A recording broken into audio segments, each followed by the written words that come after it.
नमस्कार। आप सभी का स्वागत है आपके YouTube channel Hindi class by Seema Chauhan में। इससे पहले हमने आपको समास का तीसरा भेद एक्सप्लेन किया था। आज हम समास का चौथा भेद आपको समझाने जा रहे हैं। तो चलिए समझिए समास का चौथा भेद। समास का चौथा भेद है हमारा द्विगु समास। समास का चौथा भेद हमारा द्विगु समास है। तो द्विगु समास की परिभाषा क्या कहती है? देखिए, जिस सामासिक पद का पूर्व पद यानी पहला पद, जिस सामासिक पद का पूर्व पद संख्यावाचक होता है वह द्विगु समास कहलाता है। जिस सामासिक पद का पहला पद संख्यावाचक होता है वह द्विगु समास कहलाता है। जैसे समस्त पद हमारा है नवरत्न। समस्त पद क्या है हमारा? नवरत्न। और विग्रह हमारा होता है नौ रत्नों का समूह। विग्रह क्या है हमारा? नौ रत्नों का समूह। दूसरा एग्जाम्पल है हमारा तिरंगा। तिरंगा का विग्रह हमारा होता है तीन रंगों का समाहार। समाहार को ही हम समूह भी कहते हैं। समाहार को हम समूह भी कहते हैं और समूह को हम समाहार भी कह देते हैं।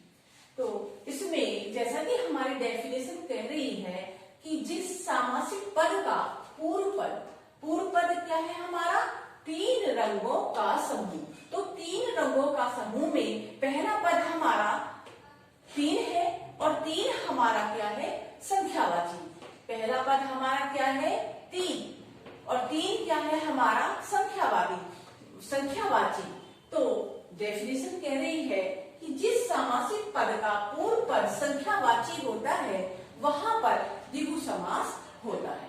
तो इसके अकॉर्डिंग हमारा पूर्व पद संख्यावाची है तो यहां पर हमारा द्विगु समास है। अब हम आपको समास का छठा भेद, समास का आखिरी भेद छठा भेद कहलाता है। छठा भेद हमारा है बहुब्रीहि समास। समास का छठा भेद हमारा बहुब्रीहि समास है। तो चलिए समास का छठा भेद बहुब्रीहि समास की डेफिनेशन समझते हैं। तो समास की डेफिनेशन कह रही है जिस समास में पूर्व पद और उत्तर पद, जिस समास में पूर्व पद और उत्तर पद दोनों ही प्रधान नहीं होते, जिस समास में पूर्व पद और उत्तर पद दोनों ही प्रधान नहीं होते तथा किसी तीसरे पद की ओर संकेत कर देते हैं, ये किसी तीसरे पद की ओर संकेत कर देते हैं, वहां पर बहुब्रीहि समास कहलाता है। जैसे समस्त पद हमारा है लंबोदर। समस्त पद हमारा क्या है? लंबोदर। और लंबोदर का विग्रह करने पर हमारा क्या बैठता है? लंबा है उदर का अर्थ होता है पेट। लंबा है पेट जिसका अर्थात श्री गणेश जी। तो प्रथम पद हमारा है लंबा और दूसरा पद है हमारा उदर। प्रथम पद हमारा लंबा और दूसरा पद है हमारा उदर। ना प्रथम पद को प्रधानता दी है ना उत्तर पद को प्रधानता दी है, किसी तीसरे पद की ओर हमारा संकेत कर दिया है। तो तीसरा पद हमारा बैठता है श्री गणेश। तो यहाँ पर हमारा बहुब्रीहि समास कहलाता है। ऐसे ही दूसरा एग्जाम्पल है हमारा दशानन। दशानन में प्रथम पद इसका विग्रह होता है 10 है आनंद जिसके। 10 है आनंद जिसके अर्थात रावण। अब प्रथम पद हमारा 10 और दूसरा पद हमारा आनंद। तो प्रथम पद ना तो प्रथम पद को प्रधानता दी गई है ना दूसरे पद को प्रधानता दी गई है, किसी तीसरे पद की ओर संकेत कर दिया गया है। तो तीसरे पद की ओर संकेत करने के कारण ही हमारा यह समास बहुब्रीहि समास बैठता है। तीसरा एग्जाम्पल है हमारा महादेव। महादेव का हमारा विग्रह बैठता है, महान है जो देव। क्या बैठता है? महान है जो देव, अर्थात शिव जी। तो प्रथम पद हमारा महान है और उत्तर पद हमारा देव है। ना प्रथम पद को प्रधानता दी गई है, ना उत्तर पद को प्रधानता दी गई है, किसी तीसरे पद की ओर संकेत कर दिया है। तीसरा पद यानी शिव जी, तो इसलिए यहाँ पर हमारा बहुव्रीहि समास है। अब यहाँ पर महादेव हमारा बहुव्रीहि समास भी बैठता है और महादेव हमारा कर्मधारय समास भी बैठता है। कैसे? महान है जो देव, जिससे कि पहली वीडियो में मैंने आपको समझाया था।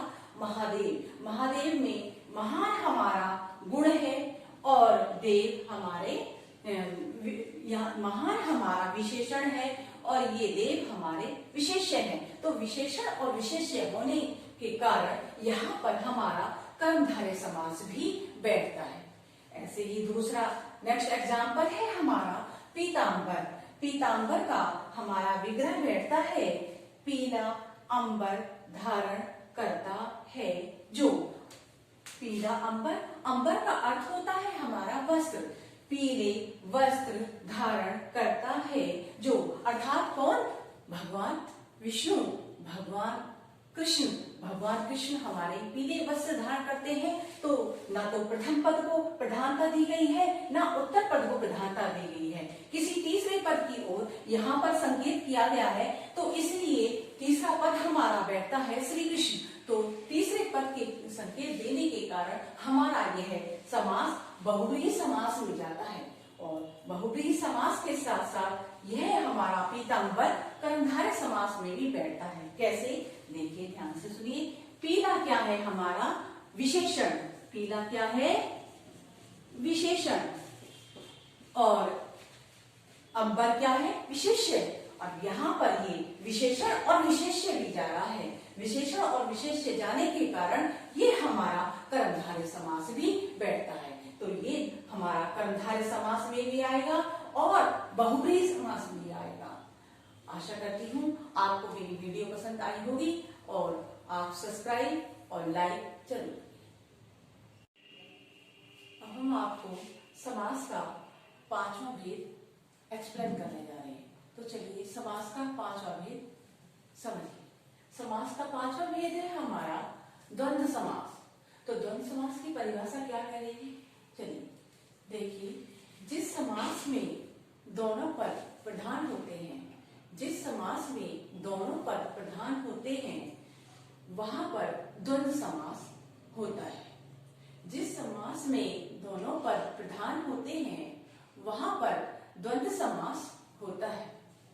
इसका विग्रह करते समय दोनों पदों के बीच, इसका विग्रह करते समय दोनों पदों के बीच और, तथा, या, अथवा जैसे योजक शब्दों का प्रयोग किया जाता है।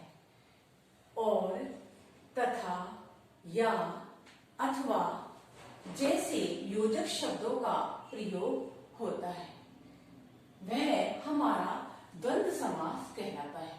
जैसे समस्त पद है हमारा रात दिन, समस्त पद है हमारा रात दिन और विग्रह करने पर हमारा बनता है रात और दिन, और बीच में ये हमने अंडरलाइन किया हुआ है, ये और हमारा योजक शब्द है, जैसा कि ऊपर डेफिनेशन में दिखा रखा है। दूसरा एग्जांपल है हमारा लाभ हानि। लाभ हानि हमारा समस्त पद है और विग्रह करने पर हमारा शब्द हमारा बैठता है लाभ या हानि। लाभ या हानि।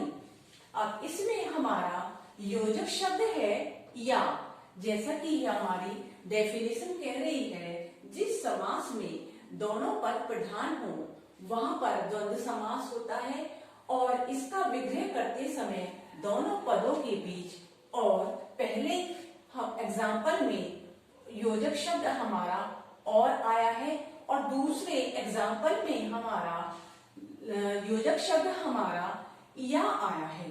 तो यहाँ पर ये योजक शब्द होने के कारण हमारा द्वंद्व समास बैठता है। और एक बात और होती है कि इसमें समस्त पद में जब हमारा लिखा जाता है तो अक्सर समस्त पद में योजक चिन्ह का प्रयोग किया जाता है। तो ये हमारा जो है ये योजक चिन्ह कहलाता है। पहले एग्जाम्पल में ये योजक चिन्ह लगा दिया, दूसरे एग्जाम्पल में भी हमने ये योजक चिन्ह लगा दिया। तो योजक चिन्ह से भी हम ये पहचान कर सकते हैं कि ये हमारा द्वंद्व समास है।